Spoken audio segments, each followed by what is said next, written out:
মায়ের দোয়া আসলে লাইফে আমি মনে করি যে সবচেয়ে বড় অ্যাচিভমেন্ট আর কি। আমার বিয়ে করার ১-১.৫ বছর পরে আম্মা মারা যায়।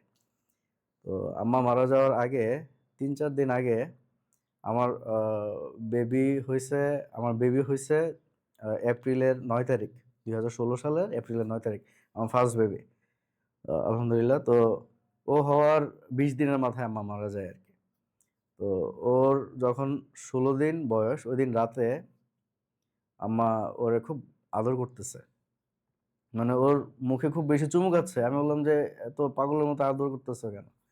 কয়, "না, আমি হয়তো আর আদর করতে পারব না। তো আমি আদর করে দিয়ে যাই, ইচ্ছামতো আদর করি।" তো আম্মা তখন আমি বলতেছি, "কি হইছে?" কয়, "আমি তো হয়তো মারা যাবো। তো এইজন্য আমি একটু আদর করে দিয়ে যাই। আমি হয়তো আর বেশিদিন আদর করতে পারব না।" তো আমার একটু রাগ হয়ে গেছে। তুমি পাগলের মতো কি বলতেছো? এগুলো বলার দরকার নেই। তোমার হায়াত মত মানুষ তো মারা যাবেই। তো এগুলো নিয়ে এত বেশি সিরিয়াস হওয়ার কিছু নাই। তো আ ঐদিন রাতে রাত ২:৩০-৩টার দিকে আমি ওয়াশরুমে যাচ্ছিলাম আমার রুম থেকে। তো আমি দেখি যে আম্মার বিছানায় বসা। বইসা মানে নামাজের ভঙ্গিতে বসে আছে আরকি। তো আমি আম্মার কাছে গেলাম, "আম্মা ঘুম আসে না?"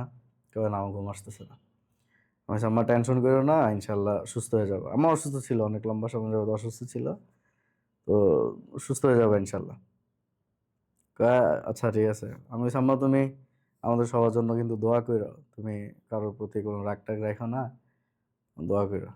তো আমার মাথায় হাত বুলায় আম্মা বলল যে, "তোমারে আল্লাহ অনেক বেশি দিবে। অনেক বেশি দিবে। ইনশাআল্লাহ তুমি খুব হ্যাপি থাকবা।" তো আমি আম্মার কপালে একটা চুমু খাইলাম। পরে আমি বললাম যে, "আম্মা তুমি সবাইরে মাফ-টাফ করে দিও।" তো বলল যে, "হ্যাঁ, ইনশাআল্লাহ মাফ করে দিব।" তো আম্মা আমাকে বলল যে, "তুমি অনেক বড় হবা। তোমার আল্লাহ" মানে একাই ১০০ করবে এরকম টাইপের একটা কথা বলছিল আরকি। তো আম্মা আ তার তার এর পরের দিন আমি চলে যাই ঢাকায় অফিসে। আমি ও প্রায় ১ দিনের ছুটি নিয়ে আসছিলাম আম্মাকে দেখার জন্য। আমার অসুস্থতা বেশি দেখে আমি ২ দিন বেশি থাকি। তো পরে আমি আম্মার বললাম, "আম্মি আগামীকাল আমি চলে যাবো। আমি আবার আসবো।"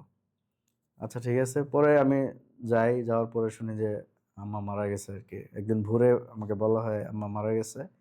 পরে আমি চলে আসলাম। তো এরপরে তো লাইফ আসলে ম্যাসিভ চেঞ্জ হয়ে গেছে। অনেক কিছু আসলে বুঝতে শিখছি আসলে রিয়েলিটি লাইফের। তো সবচাইতে বড় ব্যাপার যেটা আমার লাইফের অ্যাচিভমেন্ট আমার আম্মার দোয়াটা আরকি যে ওই আল্লাহ তোমার অনেক বেশি দিবে। এবং আমার কাছে মনে হয় এটাও একটা ব্যাপার যে আমি আল্লাহর কাছে চাই, আল্লাহ দেয়। কেন দেয়? আম্মা আমার জন্য দোয়া করে গেছে এজন্য হয়তো দেয় আরকি বেশি। তো আলহামদুলিল্লাহ আম্মার দোয়া হয়তো কবুল হইছে আমার জন্য এবং আমি পাচ্ছি। অনেক বেশি পাচ্ছি আলহামদুলিল্লাহ।